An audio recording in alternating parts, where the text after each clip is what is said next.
Hi hello నమస్తే welcome back to my style tips with Bhargavi. ఈరోజు recipe meal maker curry. మీలో ఎంతమందికి ఇష్టం నాతో కామెంట్ సెక్షన్లో షేర్ చేసుకోండి. ఈ మిల్ మేకర్ కర్రీ చపాతీస్లోకి చాలా అంటే చాలా బాగుంటుంది. సో ఇంకా లేట్ చేయకుండా ప్రాసెస్లోకి వెళ్ళిపోదామా. ముందుగా నేను ఇక్కడ మీడియం సైజ్ మిల్ మేకర్ని తీసుకుంటున్నాను. వీటిని మరుగుతున్న వాటర్లో ఒక 2-3 నిమిషాలు వేసిస్తే సాఫ్ట్గా అయిపోతాయి.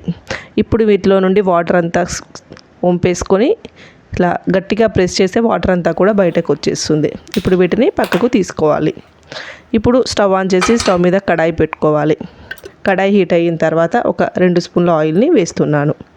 ఆయిల్ కాస్త హీట్ అయిన తర్వాత 1/2 టీ స్పూన్ ఆవాలు జీలకర్రను వేస్తున్నాను. అలాగే రా మసాలాని కొద్దిగా యాడ్ చేస్తున్నాను. ఇది కంప్లీట్గా ఆప్షనల్. ఇవి కాస్త ఫ్రై అయిన తర్వాత మనం ముందుగానే కట్ చేసి పెట్టుకున్న 3 మీడియం సైజ్ ఆనియన్స్ని ఫైన్గా చాప్ చేసుకొని యాడ్ చేస్తున్నాను. ఆనియన్స్ వేసి బాగా కలుపుకొని గోల్డెన్ కలర్ వచ్చే వరకు కూడా ఫ్రై చేసుకోవాలి. సుమారుగా 3-4 నిమిషాలకి నాకు ఇక్కడ ఆనియన్స్ అనేవి గోల్డెన్ కలర్లోకి వచ్చాయి. ఇప్పుడు ఇందులో 1/2 టీ స్పూన్ పసుపుని యాడ్ చేస్తున్నాను. అలాగే ఒక స్పూన్ అల్లం వెల్లుల్లి పేస్ట్ని వేస్తున్నాను. అల్లం వెల్లుల్లి పేస్ట్ వేసి బాగా కలుపుకొని ఫ్రై చేసుకోవాలి. ఇవి కాస్త ఫ్రై అయిన తర్వాత ఇప్పుడు ఇందులో మనం ముందుగానే హాట్ వాటర్ నుండి స్క్వీజ్ చేసి పెట్టుకున్న మిల్ మేకర్ ముక్కల్ని యాడ్ చేస్తున్నాను. ఇలా మిల్ మేకర్ ముక్కల్ని ఆయిల్లో మరొక 2-3 నిమిషాలు ఫ్రై చేసుకోవాలి. వీటిని ఇలా ఆయిల్లో ఫ్రై చేయడం వల్ల వీటిలో నుండి వచ్చే ఆ స్మెల్ అనేది ఉండదు. టేస్ట్ అనేది బాగుంటుంది.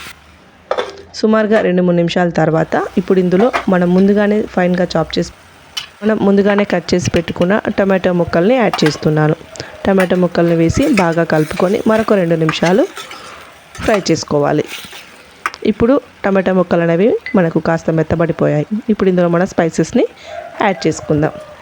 నేను ఇక్కడ 3 స్పూన్ల కారాన్ని యాడ్ చేస్తున్నాను. అలాగే 2 స్పూన్ల సాల్ట్ని యాడ్ చేస్తున్నాను. అలాగే 2 స్పూన్ల ధనియా పౌడర్ని యాడ్ చేస్తున్నాను. అలాగే 2 స్పూన్ల ఎండు కొబ్బరి పౌడర్ని యాడ్ చేస్తున్నాను.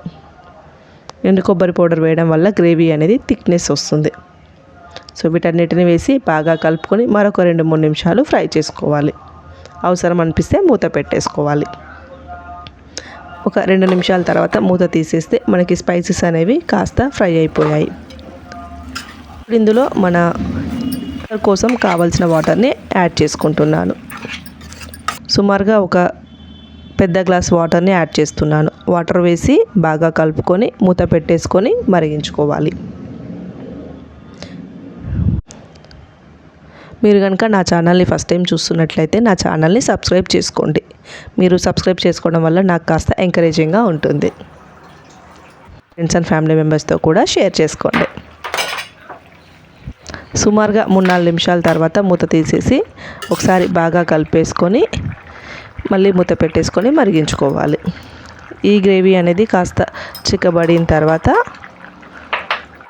ఇప్పుడు ఇందులో మన గరం మసాలా పౌడర్ని యాడ్ చేస్తున్నాను. ఒక 1.5 స్పూన్ గరం మసాలా పౌడర్ వేసి బాగా కలిపేసుకొని మరొక 2 నిమిషాలు ఈ గ్రేవీని మరిగించుకోవాలి. ఒక 2-3 నిమిషాల తర్వాత మూత తీసేస్తే మనకి గ్రేవీ అనేది కాస్త చిక్కబడిపోయింది. ఈ స్టేజీలో స్టవ్ ఆఫ్ చేసేస్తే ఎంతో టేస్టీ అయిన మన మిల్ మేకర్ కర్రీ అనేది రెడీ అయిపోయింది.